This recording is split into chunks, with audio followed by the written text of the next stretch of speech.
Senhor esteja convosco. Ele está no meio de nós. Proclamação do Evangelho de Jesus Cristo segundo João. Glória a vós, Senhor. Naquele tempo, os discípulos disseram a Jesus: Eis agora, falas claramente e não usas mais figuras. Agora sabemos que conheces tudo e que não precisas que ninguém te interrogue. Por isso cremos que vieste da parte de Deus. Jesus respondeu: Credes agora? Eis que vem a hora e já chegou, em que vos dispersareis, cada um para o seu lado, e me deixareis só. Mas eu não estou só. O Pai está comigo. Disse-vos estas coisas para que tenhais paz em mim. No mundo tereis tribulações, mas tende coragem. Eu venci o mundo. Palavra da salvação. Glória a vós, Senhor. Reinos da terra, cantai ao Senhor. Reinos da terra, cantai ao Senhor.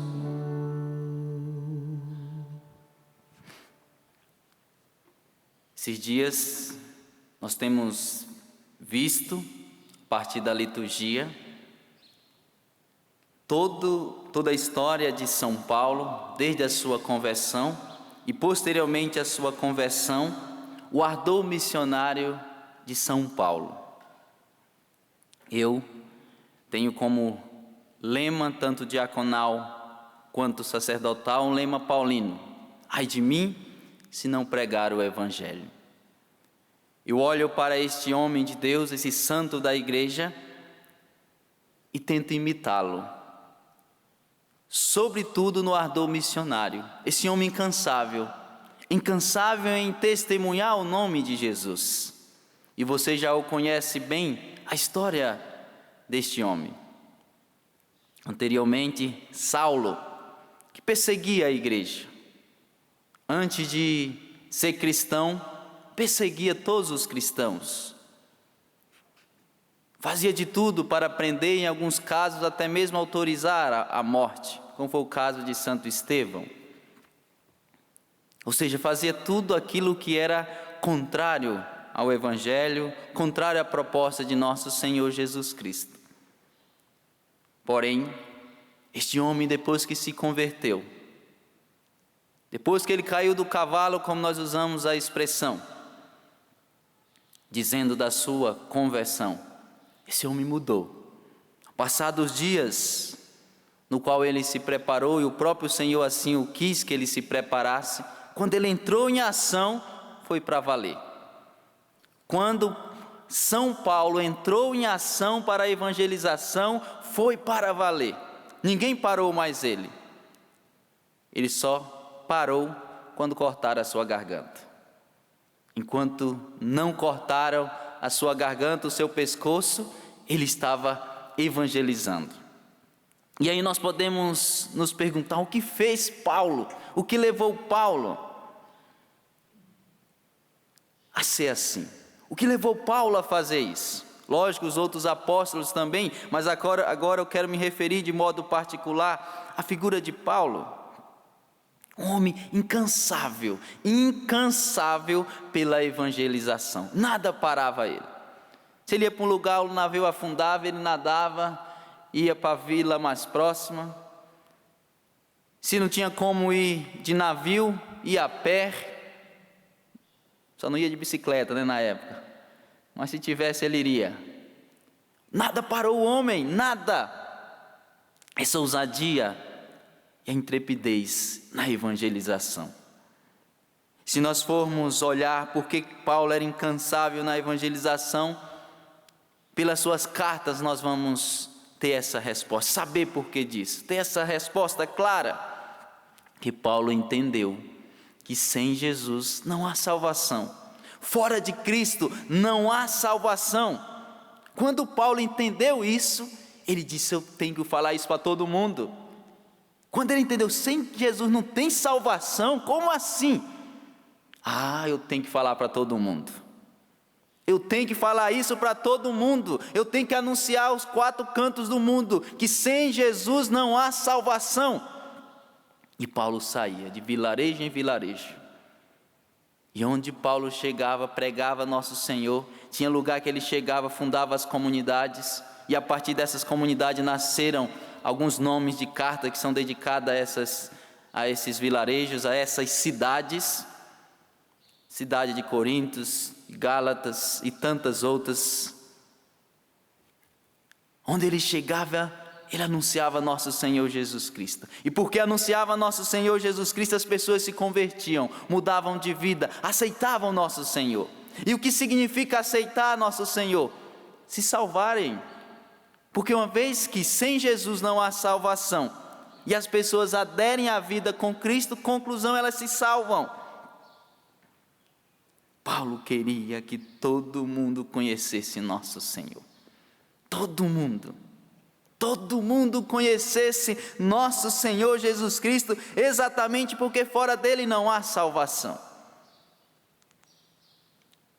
Nós não podemos ser diferentes, no limite próprio nosso, na condição própria nossa, no estado de vida próprio nosso. Nós não podemos fazer diferente. Lhes falo isso com base na leitura de hoje, onde Paulo chega e pergunta para os discípulos que estavam ali se eles já tinham recebido o batismo. Ele disse sim. Mas qual batismo? O batismo de João. Então deixa eu explicar para vocês. O batismo de João, ele tem sua validade, sim, ele é necessário, sim, só que é um batismo de conversão para se preparar para Cristo que viria. Mas tem um batismo que é o batismo no Espírito Santo. Aí eu disse: como é esse negócio? Fique tranquilinho aí que eu vou batizar, pedir que o Espírito Santo batize. E Paulo reza sobre aproximadamente ali 12 homens, e eles recebem o Espírito Santo, eles são batizados em nome de Jesus. Ou seja, eles aderem ao cristianismo, aderem à vida de Cristo. Aí foram mais 12 pessoas que começaram a testemunhar o nome de Jesus. Olha só.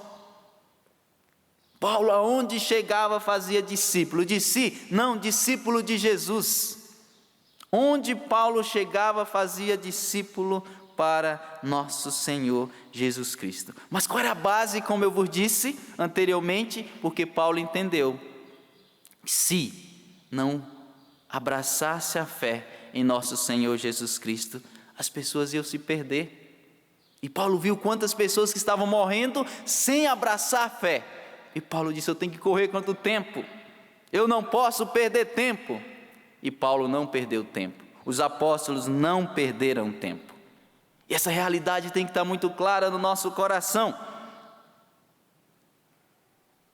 Recordo para você o evangelho de ontem, de São Marcos, no capítulo 16, que a liturgia de ontem, no domingo, nos apresentou. E recordo agora para você o versículo 15 e 16, quando Jesus disse: ide por todo o mundo e proclamai a boa nova a toda criatura. Não é algumas, a toda criatura.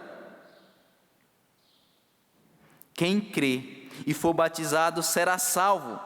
Quem não crê será condenado. Rapaz, mas foi Jesus que falou esse negócio mesmo? Não acredito numa coisa dessa não. Jesus falou isso? Ou foi só Marcos que ouviu errado e escreveu aqui? Quem crê e for batizado será salvo. Quem não crê será condenado. É preciso crer, é preciso abraçar a fé em nosso Senhor Jesus Cristo para poder ser salvo. Olha aqui a necessidade que nós temos de evangelizar, a necessidade que nós temos de falar de nosso Senhor, a necessidade que nós temos de, no ambiente onde nós nos encontramos, de testemunhar o nome de Jesus. Dentro do departamento no qual nós trabalhamos, dentro da empresa que você trabalha, qualquer lugar. Olha só, Paulo, quando viu os 12, já foi logo perguntando: vocês já foram batizados? Então venha cá que eu vou rezar por você. Paulo queria que todo mundo fosse batizado no Espírito Santo, abraçando a fé, porque se não abraçar a fé, se perde, se não abraçar a fé, perde a salvação. Isso é muito sério. Tem muita gente perdendo a salvação, e nós temos que ter consciência disso. É preocupante cada pessoa que morre, causa, por exemplo, agora do vírus que está aí, o coronavírus. É preocupante, sem dúvida, tanto é que o mundo todo se mobilizou para poder combatê-lo da melhor forma possível, e assim tem tentado. É justo e necessário, sim. Só que tem uma morte que é muito pior do que a biológica. A biológica, necessariamente, todos nós vamos passar, ou cedo ou tarde, saudável ou doente, nós vamos ter que passar por ela. Mas a morte que preocupa, e essa é preocupante, é a morte eterna, é aqueles que morrem longe de Deus, morrem longe dos sacramentos. Essa morte é preocupante. Esta morte é preocupante. E nós, como igreja, precisamos nos preocupar. As pessoas que têm perdido a salvação, ou seja, as pessoas que estão longe de nosso Senhor Jesus Cristo, longe dos sacramentos. Está longe da igreja, longe dos sacramentos, está correndo o risco de perder a vida eterna. Isso é muito sério. É muito sério. E nós temos que ter consciência. Se não acreditar em nosso Senhor, se não abraçar a fé, não vai se salvar. Eu repito, palavra de nosso Senhor: quem crê e for batizado será salvo, quem não crê será condenado. Olha só, palavra de nosso Senhor Jesus Cristo. Que nós estamos numa modinha agora que todo mundo que morre é canonizado. Todo mundo que morre é canonizado. Sobretudo alguém que tem muitos seguidores. Sobretudo alguém que está na mídia. Morreu, é canonizado imediatamente pelos jornalistas. Pode até ser pelos jornalistas, mas não pela igreja. Porque o que diz de uma pessoa que vai alcançar o céu ou não é se ela passou a vida acreditando em nosso Senhor, se ela passou a vida recebendo os sacramentos, se ela passou a vida comungando o corpo e o sangue de nosso Senhor Jesus Cristo, se a vida dela está em conformidade com o Evangelho. Não é se ela é boazinha, bacaninha, como alguns falam. Não é por causa disso. Não, padre, ele era gente boa. Ela era gente boa, padre. Fazia tanta caridade. Quem diz que o céu é comprado? Ninguém compra o céu com dinheiro, não. O céu é dom, mas existe a parte da conquista nossa. E como é que, se nós pudermos falar de conquista do céu, como é que nós conquistamos? Pela santidade de vida. Não é comprando, ninguém compra, é dom, é presente. Mas da nossa parte o esforço de adequar a nossa vida ao Evangelho. Adequar a nossa vida à proposta da igreja. Caso contrário, nós estamos correndo o risco de perder a salvação, e é muito sério. Alguém correr o risco de perder a salvação é algo sério, seríssimo, seríssimo. E nós não podemos perder tempo, não podemos de jeito nenhum. Assim como existe uma corrida, quando a pessoa biologicamente está correndo o risco de morte, se faz de tudo para salvá-la, faz de tudo, e é necessário que seja feito. Mas tem muita gente também que está agonizando para morrer na vida espiritual, e às vezes nós não estamos nem aí. Não estamos nem aí. De tantos milhões que no mundo todo perderam a vida por consequência da pandemia atual, quantos se salvaram? Quantos se salvaram? Nós, como igreja, precisamos fazer essa pergunta. Vamos chegar a um número? Não. A pergunta é simplesmente para a gente ter noção que muitos dos que morreram não se salvaram. Por que não se salvaram, padre? Porque muitos que morreram longe da graça de Deus, longe dos sacramentos, longe da proposta do Evangelho. E isso é preocupante. Isto é preocupante. Porque essa conversinha aí que todo mundo se salva não é verdade, não. Não é verdade. Mateus 17, 13 e 14. quando o Senhor fala da porta estreita, Ele vai dizer: entrai pela porta estreita, pois larga é a porta e amplo o caminho que leva à perdição, e são muitos os que entram por ela. Olha só, Jesus Cristo, e Ele entende do assunto. Se nosso Senhor falou uma coisa, não duvide que Ele entende do assunto. Ele entende. Como é estreita a porta e apertado o caminho que leva à vida, são poucos os que a encontram, poucos. Rapaz, mas Jesus falou um negócio desse? Por que todo mundo vai entrar no céu? A porta é larga, porque tem muita gente aí alargando cada vez mais a porta do céu, sendo que nosso Senhor disse que ela é estreita, sendo que nosso Senhor falou que a porta do céu é estreita, e tem gente alargando, colocando todo mundo lá dentro. Ah, não é assim não é casa de mãe Joana, não é assim não. É preciso viver a proposta do Evangelho, é preciso viver uma vida sacramental, é preciso crer em nosso Senhor Jesus Cristo. Longe e fora dele não há salvação.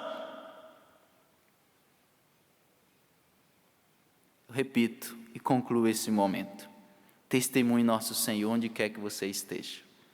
Talvez você não vai ter o microfone como eu tenho, como padre, e precisa exercer, porque no dia que eu fui ordenado, o tríplice munus eu recebi, de ensinar, de governar, e o de ensinar eu preciso assim o exercer, e exercer com toda clareza, e sem ter medo algum, preciso exercer, porque no que eu não exerço, eu coloco em risco a salvação de almas. No que eu não exerço o munus de ensinar, que sacramentalmente eu recebi, eu coloco em risco as almas. E eu não quero colocar em risco as almas. Eu posso colocar em risco o meu pescoço, mas não colocarei em risco as almas. Porque colocar em risco uma alma para se perder é muito grave. O pescoço do Padre Helenildo pode ser colocado a prêmio, mas a alma tem que ser salva. Nos esforcemos para propagarmos a boa nova de nosso Senhor Jesus Cristo, que tem muita gente se perdendo por falta de conhecimento, tem muita gente se perdendo porque não encontrou nosso Senhor Jesus Cristo. Vamos unir força e vamos salvar o maior número possível de pessoas, vamos levar o maior número de pessoas para o céu, para a eternidade.